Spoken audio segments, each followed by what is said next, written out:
नमस्कार, SBT news में आपका स्वागत है। पेश है 7 मार्च सोमवार शाम 7:15 बजे राजस्थान की बड़ी खबरें। राजस्थान में कोरोना महामारी खात्मे की ओर है। तीसरी लहर सिमटती दिख रही है। बस चंद दिन का और खेला दिख रहा है और फिर आंकड़े शून्य हो जाएंगे। इसे राहत भरी खबर का संकेत माना जा सकता है। हालांकि चौथी लहर की आशंकाएं प्रकट की जा रही हैं। खैर, अभी हमारा फोकस तीसरी लहर की समाप्ति पर ही होना चाहिए। इन सबके बीच चौंकाने वाली खबर भी सामने आई है। जयपुर जिले में कोरोना की गति मंथर पड़ते ही टीकाकरण की चाल भी सुस्त हो चली है। झालावाड़ जिले में दूर दराज से अध्ययन के लिए आने वाले विद्यार्थियों को अब पढ़ाई के लिए परेशानी नहीं होगी। मुख्यमंत्री अशोक गहलोत ने प्रदेश के 3820 सेकेंडरी विद्यालयों को सीनियर सेकेंडरी में क्रमोन्नत करने की घोषणा की थी। इसके बाद शिक्षा विभाग ने इस दिशा में काम करना शुरू कर दिया है। मुख्यमंत्री ने बजट में सेकेंडरी विद्यालयों को सीनियर सेकेंडरी में क्रमोन्नत करने की घोषणा के बाद शिक्षा विभाग काम शुरू कर दिया है। ऐसे में जिले के करीब 40 स्कूल क्रमोन्नत होंगे। राजस्थान में एक बार फिर मौसम में बदलाव देखने को मिल सकता है। प्रदेश में सक्रिय हो रहे नए पश्चिमी विक्षोभ के कारण मंगलवार से आधे राजस्थान में बारिश ओले गिरने की चेतावनी जारी की गई है। मौसम में ये बदलाव 2 दिन रह सकता है। मौसम विभाग ने 8 और 9 मार्च को गंगानगर, हनुमानगढ़, चूरू, नागौर, जोधपुर, अजमेर, पाली, सिरोही, चित्तौड़गढ़, राजसमंद, उदयपुर, प्रतापगढ़, बांसवाड़ा, डूंगरपुर, भीलवाड़ा और झालावाड़ जिलों के लिए येलो अलर्ट जारी किया है। उदयपुर स्थित मोहनलाल सुखाड़िया यूनिवर्सिटी को लेकर विधानसभा में प्रश्नों की बाढ़ आ गई है। प्रदेश भर के अलग अलग जिलों और पार्टी से जुड़े 11 विधायक अब तक सुखाड़िया यूनिवर्सिटी से जुड़े लगभग 2 दर्जन सवाल विधानसभा में उठा चुके हैं। इनमें कुलपति की योग्यता से लेकर पिछले 1.5 साल में उनके द्वारा लिए गए लगभग हर बड़े निर्णय पर सवाल उठा है। ऐसे में लगभग 30 से ज्यादा मसले हैं जिन्हें लेकर विधायक सवाल पूछ रहे हैं। जैसलमेर में पूर्व विधायक सांग सिंह भाटी के नेतृत्व में जिला कलेक्टर ऑफिस के सामने अनिश्चितकालीन धरना सोमवार को तीसरे दिन भी जारी रहा। ओरण गोचर और उपजाऊ जमीन को निजी कंपनियों को अलॉट नहीं करने की मांग को लेकर धरना दिया जा रहा है। एक्स एमएलए सांग सिंह भाटी का कहना है कि चाहे तीसरा दिन हो या 25वां दिन, हमारी मांगे जब तक मानी नहीं जाएंगी तब तक हमारा ये धरना प्रदर्शन जारी रहेगा। माउंट आबू शहर में सोमवार को सर्वेश्वर श्री रघुनाथ मंदिर में 77वें पाटोत्सव के अंतिम दिन भगवान राम की सवारी ढोल नगाड़े और गाजे बाजे के साथ निकाली गई। इस दौरान विभिन्न क्षेत्रों से आए भक्त भगवान राम के रंगों में सराबोर नजर आए। विभिन्न अंचलों से आए कलाकारों ने स्वर लहरियां भी बिखेरी। पाटोत्सव में भगवान राम के दर्शनार्थ भारी भीड़ उमड़ी। हर कोई भगवान राम की एक झलक पाने को आतुर नजर आया। होली से पहले ही भगवान राम और शिव की ये नगरी होली के रंगों में रंगती हुई नजर आई है। जयपुर जिले के चोमू में महिला मैराथन का आयोजन किया गया। इस मैराथन में 3000 बच्चियों और महिलाओं ने 4 किलोमीटर तक दौड़ लगाई। मैराथन का शुभारंभ मुख्य अतिथि गुलाबो सपेरा ने हरी झंडी दिखाकर किया। शहर के प्राचीन गढ़ गणेश मंदिर से शुरू हुई मैराथन का समापन NH 52 स्थित राधा स्वामी बाग पर हुआ। मैराथन के विजेताओं को सम्मानित किया गया।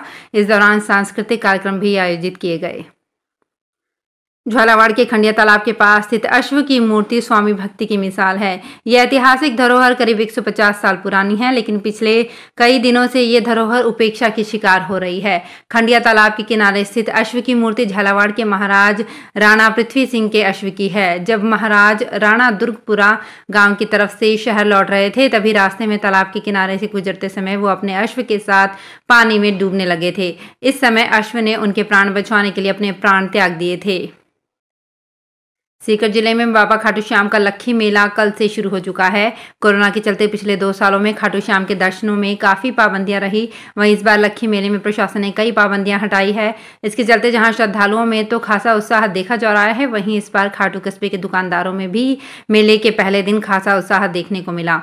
मेले के पहले रात करीब 2 बजे तक खाटू कस्बे में अधिकतर दुकानें खुली रही।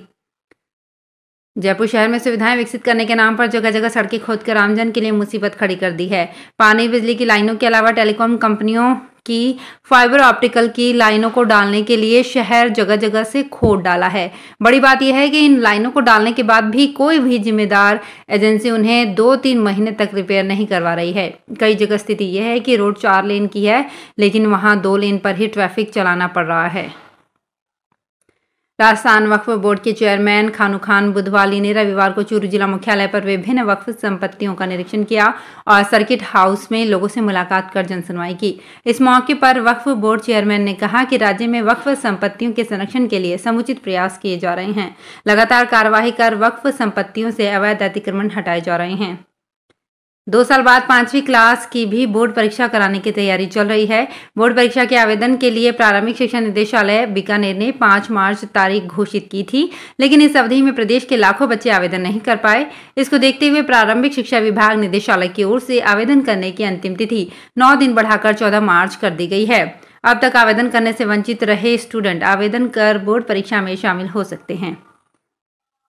भारतीय जनसंचार संस्थान एलुमनाई एसोसिएशन की सालाना मीट का आयोजन जयपुर के एक निजी होटल में किया गया। इस दौरान चैप्टर की नई कार्यकारिणी बनाई गई। कार्यकारिणी में अध्यक्ष पद पर सचिन सैनी, उपाध्यक्ष पद पर रतन सिंह शेखावत और अंकुर सिंह, महासचिव पद पर राम सिंह, सचिव पद पर ऋषभ शर्मा और किरण कुमारी किंडो और माधव शर्मा को कोऑर्डिनेटर पद पर चुना गया।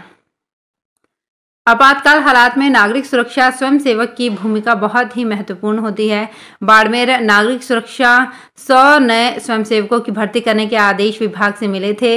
इसमें पहले चरण में 52 स्वयंसेवक को ट्रेनिंग दी गई। दूसरे चरण में 48 स्वयंसेवक को ट्रेनिंग दी जा रही है। ये ट्रेनिंग नागरिक सुरक्षा ऑफिस के बाहर दी जा रही है, जो 10 दिन तक चलेगी। नागरिक सुरक्षा के अधिकारी पवन खत्री ट्रेनर स्वयंसेवक के द्वारा ट्रेनिंग दी जा रही है। तो फिलहाल इस बुलेटिन में इतना ही। फिर हाजिर होंगे कुछ और बड़ी खबरों के साथ। एसबीटी न्यूज के और भी वीडियोस को देखने के लिए हमारे चैनल को सब्सक्राइब करें और नोटिफिकेशन पाने के लिए बेल आइकन को प्रेस करें।